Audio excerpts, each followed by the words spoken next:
நம்ம இங்கே இருக்கிற சாதி ஒழிப்பு அப்படின்னு விரும்புகிற மக்களுக்கும் என்ன ஒரு தொடர்பு இருக்குது? பொதுவாகவே கல்ச்சர் அப்படின்றது என்னவா இங்கே இருக்குது அப்படின்னு யோசிக்கிறப்போ பொதுவாக 3 வகையாக பிரிக்கிறாங்கன்னு வச்சுங்களேன். எப்படின்னா பௌத்த இந்தியா, பாபா அம்பேத்கர் இதை எப்படி பார்க்குறாரு, பௌத்த இந்தியா, பார்ப்பன இந்தியா அண்டு இந்தியா அப்படின்னு சொல்லிட்டு 3ஆக அவர் வந்து பார்க்குறாரு. எனக்கு என்ன தோணுச்சுன்னா பார்ப்பன இந்தியா, பௌத்த இந்தியா, இந்தியா. அப்போ பார்ப்பன இந்தியாவுக்கு முன்னாடி ஒரு இந்தியான்றது அது வந்து அயோத்தியாசர் பண்டிதர் வந்து தம்ம இந்தியா, தம்மம் சொல்கிறாரு, இந்திர தேசம் சொல்லிட்டு ஒன்று உருவாக்கி தம்மத்தை வழிகொண்டவர்கள் அப்படின்னு சொல்லிட்டு அயோத்தியாசர் பண்டிதர் வந்து சொல்கிறாரு.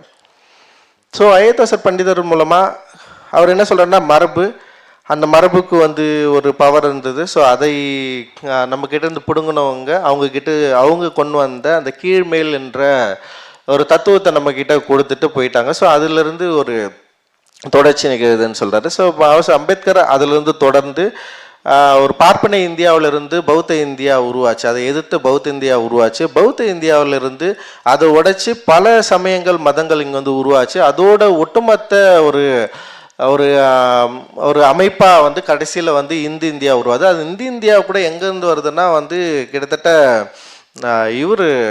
பிரிட்டிஷோடைய வருகைக்கு பிறகு தான் இதை வந்து கன்சாலிடேட்டிவ் பண்ண முடிஞ்சது அப்படின்னு சொல்கிறாரு.